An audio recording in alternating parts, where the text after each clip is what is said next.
きなものは強いやつ。弱。さくらはるかだ。ヘドが出る。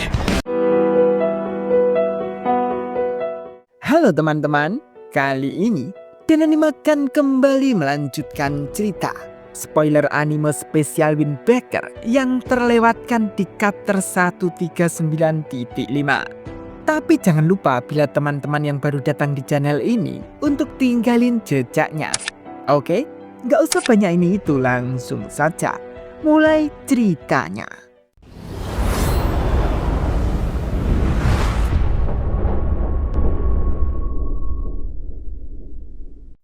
Pada suatu hari, sekelompok berandalan sedang mengaco di kota Makochi. Namun seketika mereka dihentikan oleh tim Tamon. Sakura dengan gayanya terbang dan mengajar para anggota geng itu satu persatu.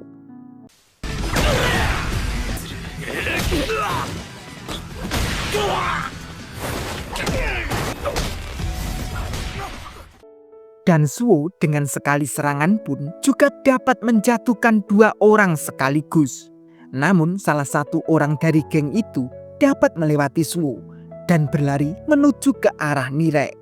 Suo pun sampai berteriak memberitahu ke Nire. Tapi untung saja berkat latihan dari Suo, Nire dapat menjatuhkannya.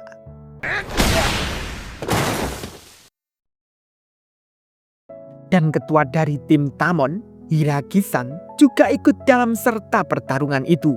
Dengan menghajar para geng itu satu persatu, mengatakan kepada anggotanya dengan keras, "Dengar, mereka yang menyebabkan rasa sakit, yang membawa kehancuran, yang punya niat jahat di hati mereka akan dihancurkan, Bofurine tanpa terkecuali."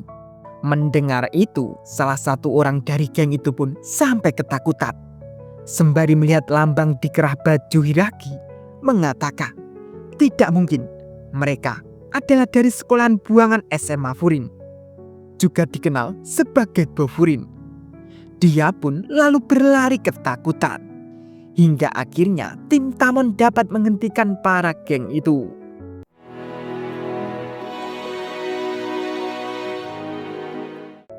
Setelah itu, Hiragi pun tak lupa memakan obat mahnya dan mengatakan, "Belajarlah untuk menyerah, bodoh."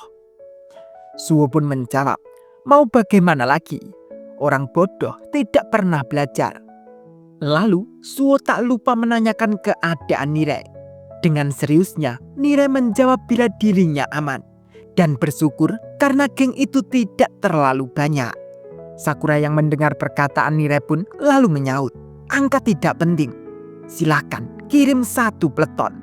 Mereka akan kalah oleh kita." Anjay. Dan tiba-tiba Umemiya dan Sugista datang menghampiri mereka. Dengan perkataan Umemiya, "Kerja bagus kalian semua. Aku penasaran, berisik-berisik apa ini? Berantem lagi?" Hiragi yang melihat Umemiya memakai apron, dia pun lalu menanyakan, "Kau pakai apa ini? Kau itu pemimpin kami tahu?" Sembari tertawa, Ume pun menjawab, "Kotoha menyuruhku belanja. Karena untuknya, jadi aku harus bekerja keras." Hiragi pun sampai heran, apa hubungannya memakai apron dengan kerja keras?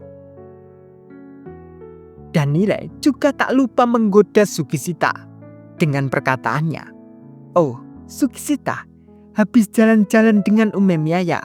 Seperti biasa, Sugishita hanya diam saja. Hiragi lalu menanyakan, apakah Ume akan belanja sekarang? Ume pun menjawab iya dan memperlihatkan catatan yang akan dibelanjanya. Melihat catatan itu, Hiragi pun sampai heran karena banyak sekali yang akan dibelanja. Ume pun memberitahu itu karena banyak pelanggan yang ingin menu baru. Hiragi lalu menanyakan kembali, mana bisa bila dua orang membawa belanja segitu banyak? Nire pun lalu menyaut akan membantunya. Akhirnya mereka semua pun lalu berjalan untuk belanja. Seketika mereka sudah sampai di toko tempat yang dituju.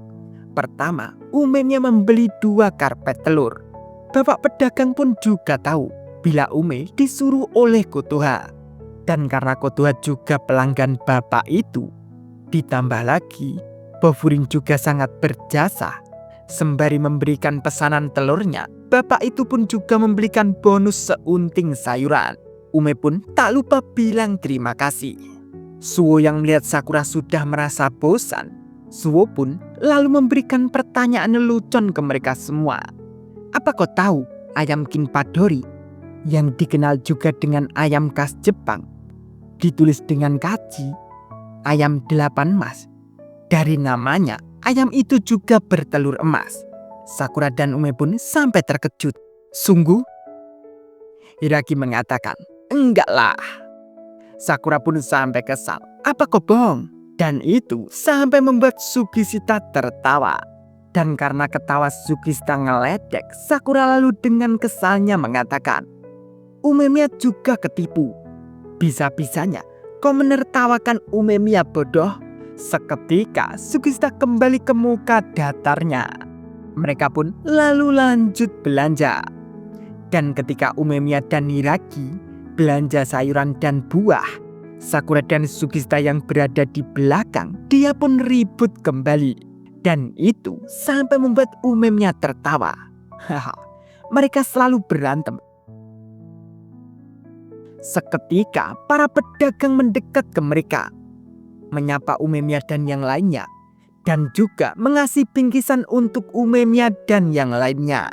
Itu karena sebagai ucapan rasa terima kasih para pedagang karena kebaikan Bofurin. Dengan senangnya Ume pun menerima dan mengatakan ke para pedagang itu bila semua orang di kota itu adalah keluarga.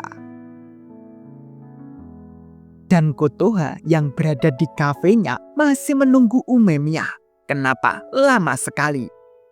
Setelah beberapa saat, Ume dan yang lainnya sudah sampai di kafe Potos. Namun setelah memeriksa belanjanya, Kotoha pun langsung marah ke Umemiya.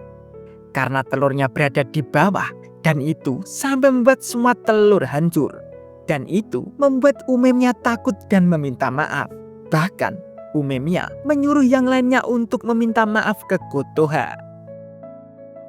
Setelah itu, Kotoha lalu menyuruh Umemiya untuk kembali membeli telurnya lagi. Dengan semangatnya, Umemiya pun siap untuk membelikan. Setelah beberapa saat, Ume pun sudah membeli telurnya dan kembali ke kafe Potos. Namun, Ume pun kembali membawa bingkisan yang banyak sekali. Dan itu yang memberi adalah warga kota lagi. Dan itu sampai membuat Kotoha heran. Umemiya pun lalu mengasih telurnya ke Kotoha.